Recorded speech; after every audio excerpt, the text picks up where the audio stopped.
Cricket कमज़ोर दिल वालों का खेल नहीं है भाई साहब। और अगर आपको लगता है क्रिकेट तो बस मौज की बात है तो आप गुजरात टाइटंस और दिल्ली का मैच देख लीजिए। क्योंकि स्कोर कार्ड तो ये कहता है कि गुजरात ने 210 बनाए, दिल्ली जो है वो 209 पे सिमट गई। लेकिन मैच देखने वाले जानते हैं कि वो एक रन को लेके जो मैदान पर हुआ वो कितनों की आंखें गमगीन कर गया, कितनों के दिल में सवाल पैदा कर गया कि यार why always David Miller.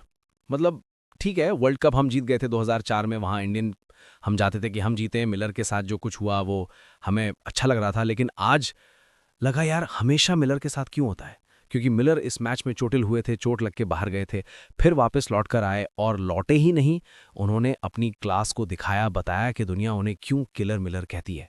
Siraj को जब बैक टू बैक 3 मारे तो गुजरात टाइटंस की धुआं उड़ गई थी। प्रसिद्ध कृष्णा को जब 106 मीटर का मारा तो सबकी सांसें थम गई थी।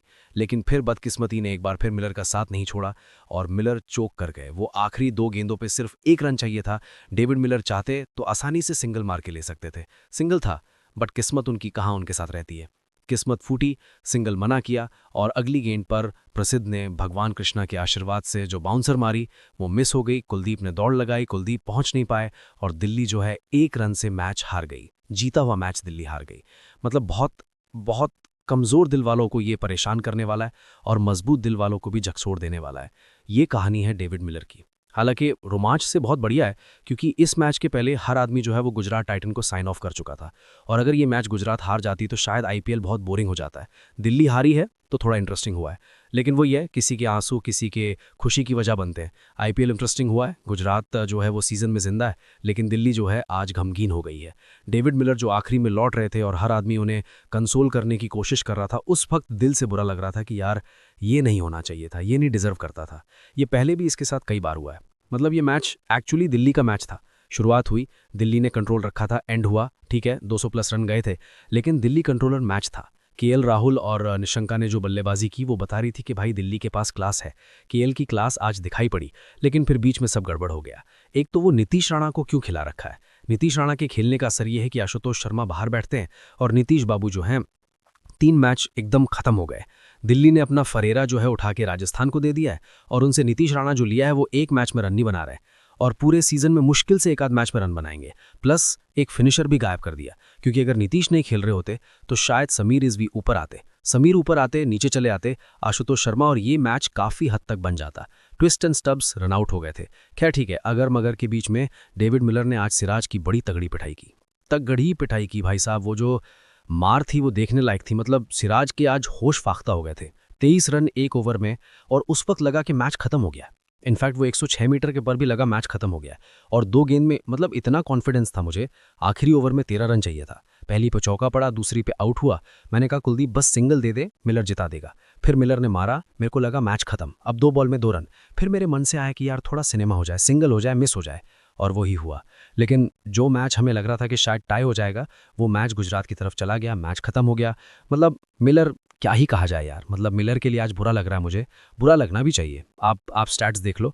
18वें ओवर से बात करते हैं। सिराज आते हैं मिलर को गेंदबाजी करने, पहली बॉल वाइड जाती है। फिर आते हैं मिलर को गेंदबाजी करने, पहली बॉल पे, दूसरी बॉल पे चौका, तीसरी बॉल पे उसके बाद फिर सिंगल जाता है। फिर विपरज जो है एक चौका मारते हैं। हालांकि 19वें ओवर की आखिरी गेंद पर मुझे लगा कि विपरज ने मिस कर दिया था, क्योंकि विपरज को सिराज ने लोअर फुल टॉस दी थी और वो चाहते तो ऐसे मारते आराम से बॉल चली जाती। लेकिन शायद उन्होंने सोचा होगा कि यार 14 रन ही तो चाहिए, सिंगल ले लेंगे आसानी से, आखिरी ओवर में मैच खत्म कर देंगे, क्यों मारे। लेकिन वो मैच वहां खत्म हो सकता था। वो फुल टॉस थी, हिट करने वाली बॉल थी, उन्होंने मिस किया। इसके बाद विपरज आखिरी ओवर में आए, जो कहानी रही। बट क्रिकेट यार इतना आसान गेम भी नहीं है। मैं फिर कह रहा हूँ, इतना आसान गेम नहीं जितना लगता है। डेविड मिलर जो है वो सैड क्रिकेट एडिट्स के लिए बने हुए हैं। एक और मोमेंट उनकी लाइफ में जुड़ गया, इसीलिए शायद केएल राहुल जिन्होंने इतनी अच्छी पारी खेली वो मिलर के पास गए, कंट्रोल किया, बताने की कोशिश की। इवन अक्षर पटेल ने उनकी कंट्रोल करने की कोशिश की और पोस्ट मैच भी अक्षर पटेल ने उनके बारे में ये नहीं कहा कि उनकी वजह से हम हार गए, जो वो डिजर्व नहीं करते थे। क्योंकि 20 गेंदों पर 41 रन, चोट लगने के बाद आना और फिर ये करना, आई थिंक डेविड मिलर की आप तारीफ करो, लेकिन डेविड मिलर के साथ ये बहुत बहुत बहुत बार हुआ है। 2015 वर्ल्ड कप में हुआ था, सेमीफाइनल में 18 गेंद 45 रन न्यूजीलैंड के सामने और वो हार गए थे। 2023 सेमीफाइनल में डेविड मिलर ने 101 रन बनाए थे और बाकी बैट्समैन कोई 50 रन नहीं बना पाया था। 2025 चैंपियंस ट्रॉफी में डेविड मिलर जो हैं वो 67 गेंदों पर 100 रन बनाते हैं, लेकिन फिर वो मैच हार जाते हैं। और इंडिया के सामने वर्ल्ड कप में आपको याद होगा 2024 टी20 वर्ल्ड कप में तब भी उनके साथ हुआ था ये। तो ये बार बार उनके साथ रहा है और ये कहानी जो है गड़बड़ रही है। हालांकि ये मैच दिल्ली का मैच होना चाहिए था, बट नहीं हुआ। चलो कोई नहीं, आईपीएल का मैच इंटरेस्टिंग रहा। होना तो केएल राहुल का शतक भी चाहिए था, होना तो इस मैच में वॉशिंगटन सुंदर को और बॉलिंग भी करना चाहिए था। बट इस मैच में गुजरात खुश हो गई क्योंकि राशिद खान की ज़बरदस्त गेंदबाजी दिखाई पड़ी। बहुत ज़बरदस्त बॉलिंग आज उन्होंने की है और पर्सनली बहुत इंप्रूव उन्होंने आज किया है, जिसकी वजह से ये कमबैक उनका हुआ है, तो वो बड़ा ज़बरदस्त रहा।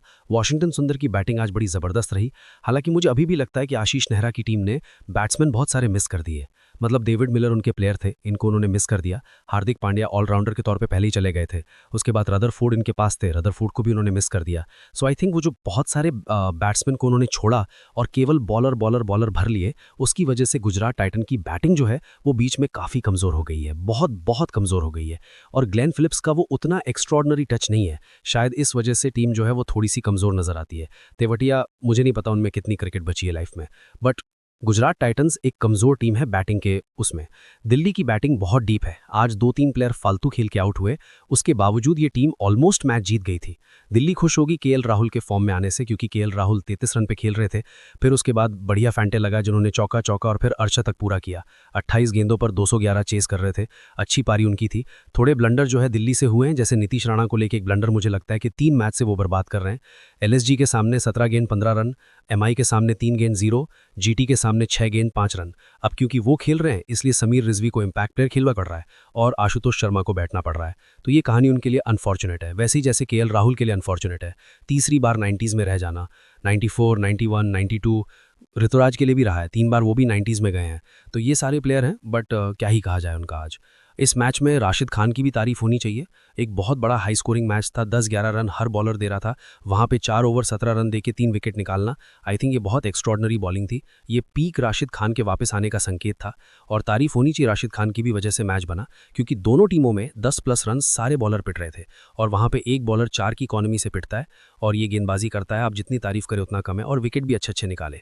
नीतीश राणा का विकेट सबसे बड़ा विकेट था, उसके बाद समीर रिजवी का विकेट था, उसके बाद अक्षर पटेल का विकेट था और ये 3 विकेट का असर ये था कि मैच फंस गया। ओवरऑल मैच की बात करें, गुजरात टाइटंस ने आज बैटिंग ठीक की। शुभमन गिल 45 गेंद 70 रन, शुरू में बहुत स्लो खेल रहे हैं, मुझे लगा काफ़ी गेंद ज़ाया की उन्होंने, बट बाद में अच्छा कमबैक किया। वॉशिंगटन सुंदर इस मैच में एक बड़ी हाईलाइट रहेंगे। 32 गेंदें 55 रन, आई थिंक वो बहुत काबिल तारीफ बैटिंग थी, क्योंकि वॉशिंगटन से मैं एक्सपेक्ट नहीं कर रहा था। मतलब मुझे लगा था शायद, नहीं पता नहीं, बटलर ने सरप्राइज़ किया। 27 गेंद 52 रन, वो शुरू में विकेट गिरने के बाद जो उन्होंने बैटिंग की वो सरप्राइजिंग बैटिंग थी। 27 गेंद 52 रन, आई थिंक वो बहुत तारीफ वाली थी। 210 रन बनाए उन्होंने और ठीक था। बटलर, आई थिंक बटलर का फॉर्म में आना जो था वो बहुत ज़बरदस्त था और बटलर की वजह से ये मैच जो है ये पूरा पलट गया। गिल ने भी बाद में इसलिए रेट अच्छा किया। शुरू में जब बटलर तेज खेले थे तो 16 गेंद 17 रन, बाद में 29 गेंद 53 रन। अगेन ये थोड़ा और बेहतर हो सकता है मॉडर्न डे टी20 क्रिकेट के हिसाब से, बट ठीक है, इतना बुरा नहीं है। जोस बटलर का फॉर्म में आना मुझे लगता है गुजरात को बहुत बूस्ट करेगा, क्योंकि गुजरात के टॉप 3 पे बहुत डिपेंडेंट होती है। बाकी दिल्ली ने टॉस जीता, गेंदबाजी करने का फैसला किया। साई सुदर्शन आज फ्लॉप थे। गिल, बटलर, सुंदर, ये 3 प्लेयर ज़बरदस्त थे। फिलिप्स का एक बड़ा ज़बरदस्त सीन आया था जहाँ पे एक शॉट मारा, कैच गया, बल्ला बल्ला पटकने लगे कि यार मैं आउट हो गया, लेकिन फिर रियलाइज़ हुआ कि वो छूट गया और भागने लगे। आज दिल्ली की गेंदबाजी भी थोड़ी सी सवालिया निशान थे, जैसे मुकेश कुमार बहुत पिटे, 4 ओवर 55 रन। लुंगी अच्छे गेंदबाज थे, 4 ओवर 24 रन इकोनॉमिकल थे। Axar was decent, 3 over 32, Kuldeep 4 over 42, Nattu 4 over 34 run. Vipraj Nigam की जगह पर भी क्वेश्चन उठना चाहिए, क्योंकि विप्रज निगम बॉलिंग भी नहीं कर रहे हैं, 1 ओवर 23 रन दिया है और बैटिंग भी कोई बहुत खास उन्होंने नहीं की है। इससे अच्छा तो बैटिंग जो है वो आशुतोष से करवा लेते, वो ज़बरदस्त प्लेयर था। जहाँ तक बात है दिल्ली की बैटिंग की, निसंका वॉज गुड अगेन, 24 गेंद 41 रन, उन्होंने काफ़ी स्टेबिलिटी ऊपर दी है। केएल राहुल आज बहुत ज़बरदस्त फॉर्म, 52 गेंद 92, अच्छा रहा। समीर रिजवी का आउट होना वो आई थिंक एक थोड़ा प्रॉब्लमैटिक हो गया। मिलर अगर रहते शायद शुरू से तो मैच अलग हो जाता, बट वो चोटे लो के बाहर गए थे। अक्षर पटेल स्टब्स का फ्लॉप होना, विप्रज निगम का आखिरी में वो आउट होना, कुल मिला के मैच जो था ठीक ठाक था, बट इस मैच में पिटाई खूब हुई है। सिराज सब बहुत पिटे, आज सिराज को नींद नहीं आनी चाहिए, वो तो बच गए बाल के आखिरी में कृष्णा ने बचा लिया, वरना तो आज उनकी नींद हराम होने वाली थी। रबाड़ा 4 ओवर 32 रन दिए। राशिद खान आई थिंक इस मैच के सबसे बड़े हाईलाइट थे। कृष्णा पिटे, लेकिन पिटने के साथ साथ उन्होंने अपना काम कर दिया। मतलब 52 रन देके लास्ट बॉल पे जो मैच बचा लिया वो आई थिंक उनको कवर अप कर लेता है, क्योंकि उस वक्त क्रूशल सिचुएशन पर अपनी गेंद से मैच फटा देना, I think hats off to Prasidh Krishna. And तारीफ होनी चाहिए बटलर की भी, क्योंकि वो बटलर ने ही थ्रो मारा था। अगर वो थ्रो ना लगता तो शायद ये मैच जो है वो सुपर ओवर जाता और वहाँ पे क्या पता दिल्ली जो मैच ही जीत जाती। बट ऐसा नहीं हुआ। दिल्ली लूजिंग एंड पर थी और गुजरात खुश है, वो सीज़न में जिंदा है, IPL जिंदा है।